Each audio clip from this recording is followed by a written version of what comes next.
C'est à Jodogne, dans une ancienne ferme patiemment rénovée, que s'est installé Serge Hermance. Sa profession, artisan ferronnier. Sa spécialité, les éléments de décoration pour le jardin.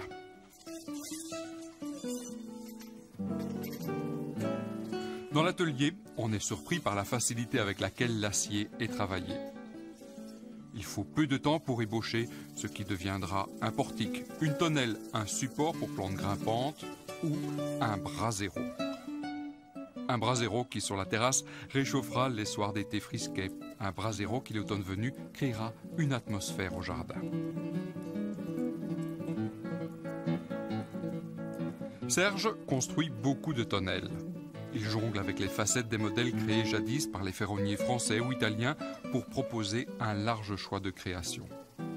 Si c'est la forme qui assure le charme de l'ensemble, le matériau peut apporter une touche esthétique propre. C'est une grande mode depuis plusieurs années, on laisse le métal rouiller. On va laisser le métal est nouveau, la calamine est encore dessus. Donc pour activer la rouille, ce qu'on peut faire, c'est appliquer soit à la brosse ou en utilisant donc à l'acide. Et avec le temps et la pluie, on peut avoir une rouille en tête. La plus belle rouille est celle qui se forme naturellement. Ensuite, pour obtenir un aspect patiné, cette rouille peut être stabilisée.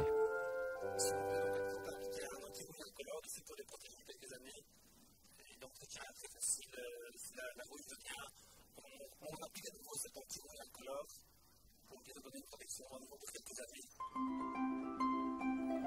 Si on ne fixe pas la rouille, elle continue à s'attaquer au métal, le rongeant progressivement en profondeur. Ne risque-t-on pas de détruire à terme la tonnelle? Oui, bien sûr, mais l'épaisseur du métal assure une durée de vie d'au moins 20 ou 30 ans.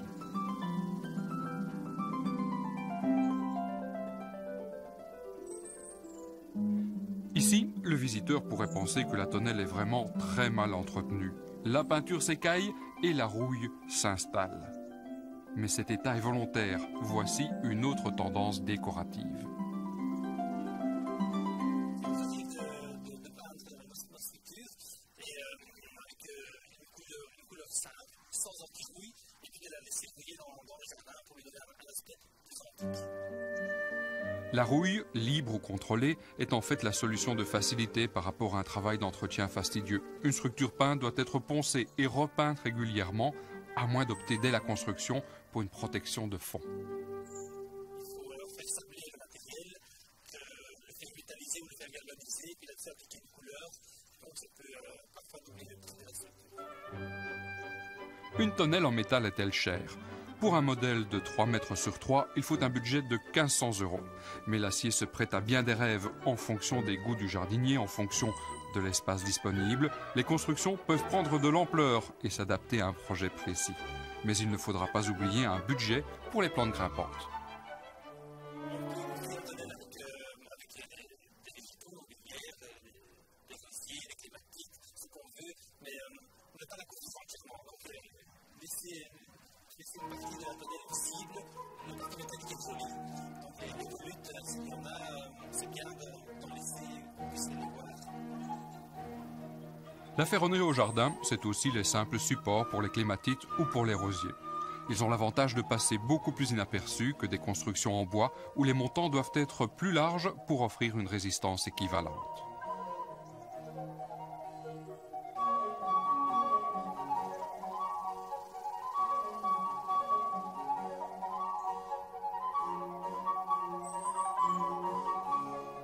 Jadis, les ferronniers construisaient une immense diversité de structures, des portails, des grilles, des palissades, des couches, des cloches pour forcer les plantes. Voici une galerie qui pourra assumer une transition entre deux parties du jardin. L'acier peut aussi guider en hauteur des hêtres ou des charmes qui créeront une voûte de feuillage. Une structure métallique peut également guider tout en discrétion des hêtres qui réuniront leur feuillage pour créer une couronne circulaire, une belle structure pour occuper le centre d'une large pelouse.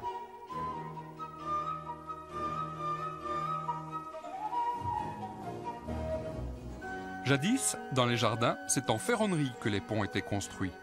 Ceux de belle taille recevaient souvent une glycine.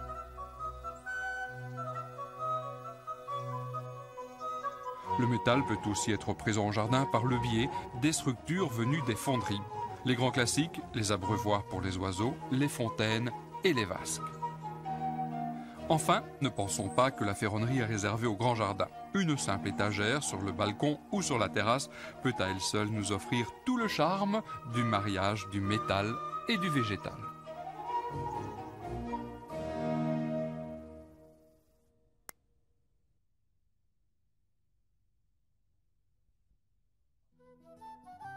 Avant que l'usage de l'aluminium ne s'impose, installer une serre au jardin était bien plus coûteux qu'aujourd'hui.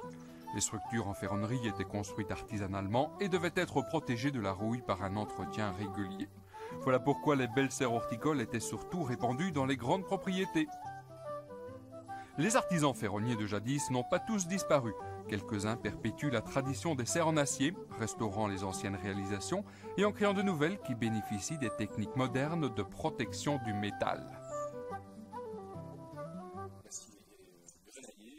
Métallisé au zinc à 450 degrés, et puis nous appliquons dessus une peinture par poudre au four à 220 degrés.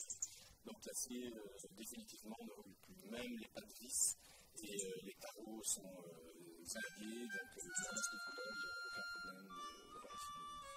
Les vitres sont posées avec du silicone pour ne pas devoir buréner du mastic sec lorsqu'il faut remplacer un carreau. Gare au coup dans la peinture. À ce moment-là, il faut un petit peu décasser la peinture et retrouver donc la métallisation primaire, le métal, et appliquer un petit peu de cinglage à froid sous forme de bonbonne, qui se vend dans toutes les bonnes quincailleries, et puis repeindre, bien sûr. Bon, là, il y a toujours un point, un petit peu délicat à ce niveau-là, mais on peut garantir plus ou moins une protection de 10 ans dans le cas d'une réparation. Dans le cas d'un acier qui est protégé mais complètement sans coût, c'est garanti une cinquantaine d'années ou plus.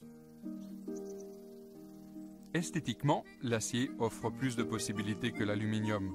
Les structures plus fines se galbent et se forgent.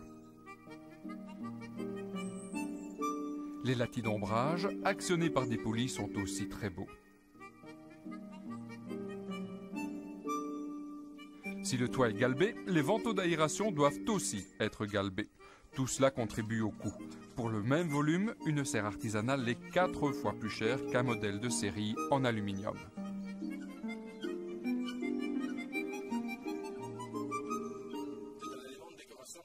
La plupart de nos clients utilisent leur serre plutôt pour rentrer des plantes en hiver, pour éventuellement venir prendre le thé et faire des petites boutures ou conserver quelques plantes, des connexions, etc. Ça, ce sont nos clients qui cultivent des tomates, des choux, ok, c'est dans une séparée. Le principal débouché des serres en ferronnerie, ce sont les éléments adossés à la maison. On crée ainsi un jardin d'hiver et là, c'est moins cher qu'une véranda. Mais le choix d'une telle serre, c'est avant tout l'affaire d'un grand coup de cœur.